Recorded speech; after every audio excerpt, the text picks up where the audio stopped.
안녕하세요. 대단히 입시 제기 제임스입니다.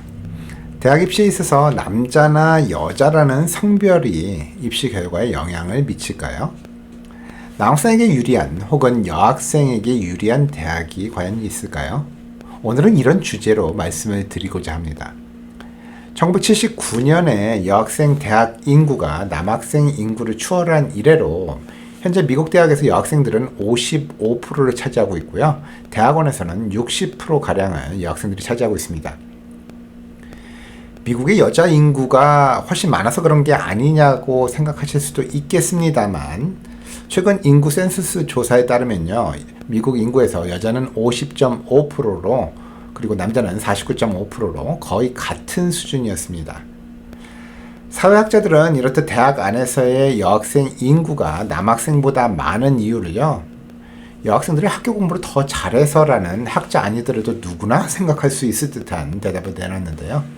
오늘 저희는요. 이러한 상황이 대학 입시에 미치는 영향에 대해서만 살펴보도록 하기로 하겠습니다.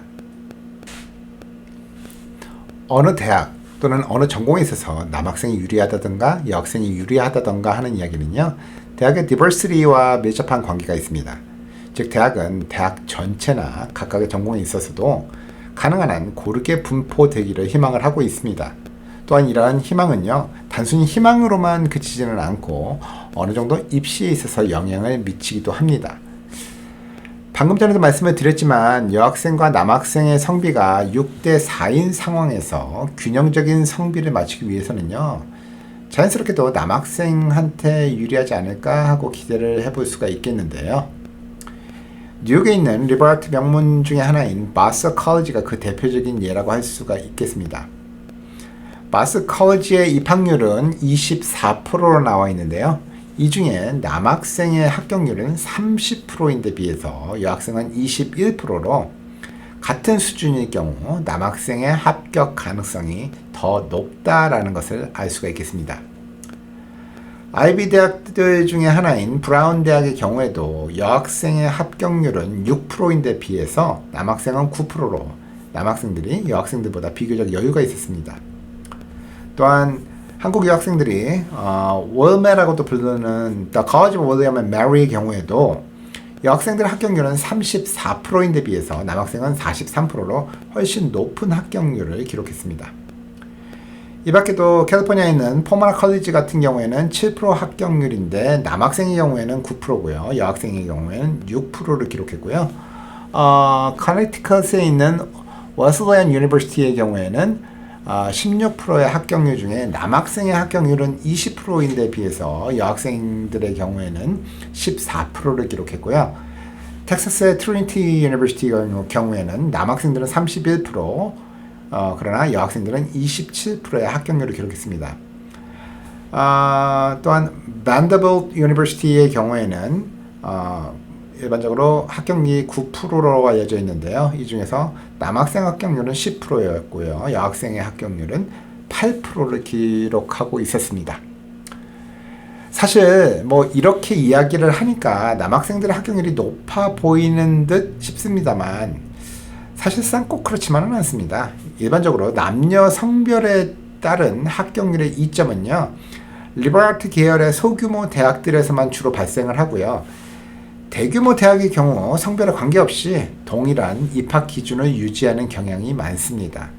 다시 말해서 지원자가 남학생이냐 여학생이냐라는 걸 따지기보다는요. 지원자의 성적이나 extracurricular activity 등의 요소들을 중심으로 합격자를 선발하고 있다고 보여지고 있습니다.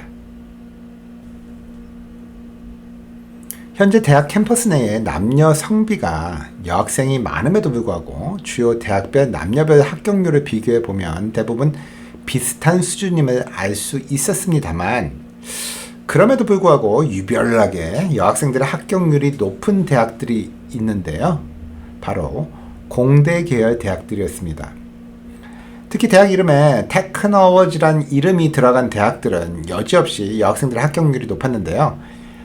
캘리포니아에 있는 칼텍, 캘리포니아 인스티튜트 오브 테크놀로지의 경우에 남학생의 합격률이 5%인데 비해서 여학생들의 합격률은 2배가 넘는 11%였으며 MIT 역시 칼텍과 같은 남학생 5%대 여학생 11%로 여학생의 합격률이 남학생에 비해서 2배가 넘었습니다. 이 밖에도 조지아텍 17%대 28%, 로체스터 공대 68%대 75% 등 테크놀로지란 이름이 들어간 대학들은 거의 예외 없이 여학생들의 합격률이 더 높았습니다. 이렇듯 대학이 테크놀로지란 이름을 붙이며 공대 전문임을 표방한 대학뿐만이 아니라 공대 전공이 유명한 종합대학들 역시 여학생들의 합격률이 높았는데요. 카네기 멜론 대학의 경우에 남학생의 합격률이 12%인데 비해서 여학생의 합격률은 21%였고요. 캘리포니아의 명문 리버럴트인 하비 머드는 남학생 합격률이 9%인데 비해서 여학생의 합격률은 3배 가까운 24%였습니다. 아이비 대학들이나 명문 대학들의 경우에 워낙에 입학 경쟁률이 치열하다 보니까요. 지원자들은 합격을 위해서라면 꼼수나 편법 등 온갖 노력을 다하는 편입니다. 그중 하나가 전공 선택에 있어서의 Admission Arbitrage를 이용하는 방법인데요. 원래 이 Arbitrage라고 하는 용어는 경제 용어로요. 같은 상품이 지역에 따라서 가격이 다를 때 이를 매매해서 차익을 얻으려는 방법을 일컫는 말인데요. 입시에 있어서도 동일한 스펙을 가지고 있는 같은 학생이 전공에 따라서 입시에 있어서 보다 유리한 입장을 가질 수 있는 상황을 일컫는 일종의 편법입니다. 이러한 Admission Arbitrage를 이용하는 방법은 앞서서 말씀드렸던 남녀의 성비 불균형, 특히 전공과 연관된 남녀 학생들의 지원 선호도의 차를 이용한 방법인데요. 예를 들어서 회계학의 경우에 전국적으로 회계 관련 전공 지원을 하는 학생들의 경우에 여학생이 남학생들보다 약 2.5배나 많은 것으로 나와 있습니다. 다시 말씀드려서 대학이 이 전공의 균형을 맞추기를 원한다라고 가정을 했을 경우에 남학생들은 여학생들보다 훨씬 적은 지원자들로 인해서 합격 가능성이 더 높아진다라는 말이 되겠고요. 이 같은 전공 안에서의 남녀별 선호도를 이용한 편법 지원 방식을 Admission Arbitrage를 이용하는 방법이라고 말씀드릴 수가 있겠습니다.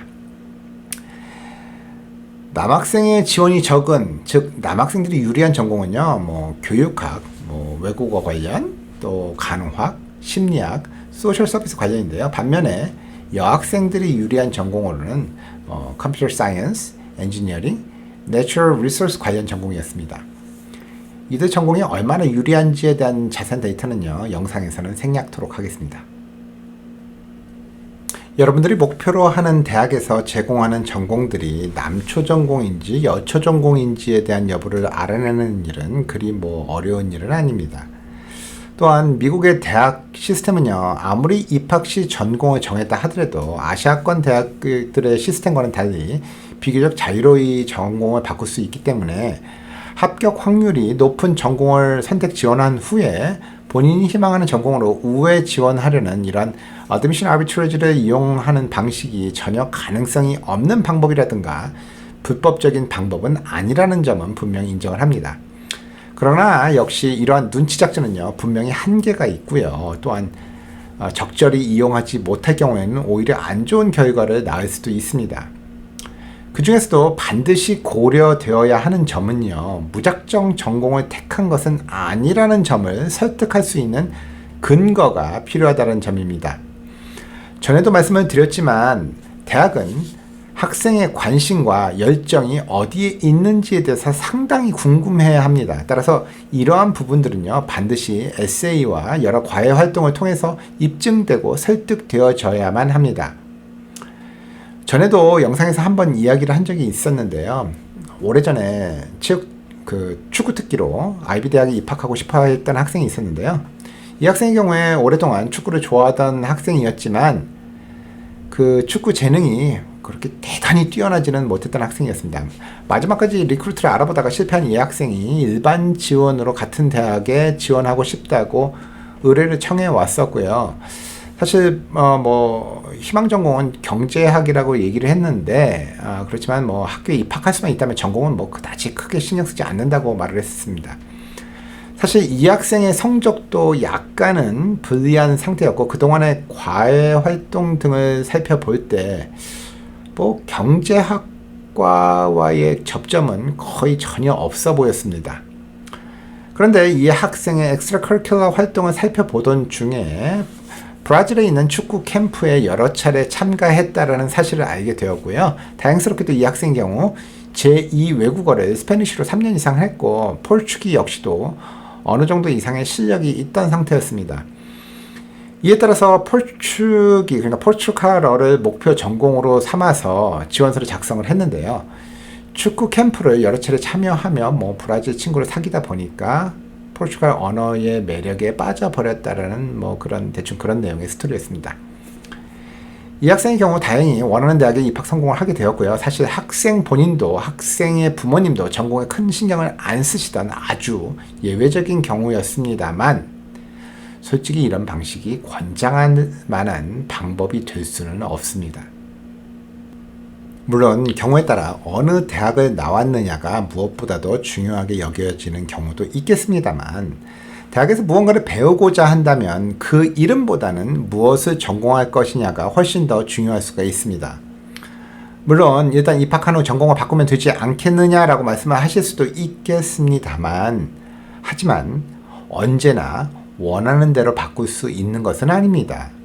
사실 전공을 바꾸는 일은요, 대학의 정책에 따라서 그리고 본인의 전공 또는 바꾸고자 하는 전공에 따라서 상당히 다른 결과가 벌어질 수가 있습니다. 미국의 대학들이 전공을 바꾸는 데 있어서 상당히 유연한 것만은 사실이지만은요, 같은 단과 대학 내에서의 전공 변경의 경우이지 다른 대학의 전공으로 바꾸는 것은 생각보다 어렵거나 절차가 까다로울 수도 있습니다.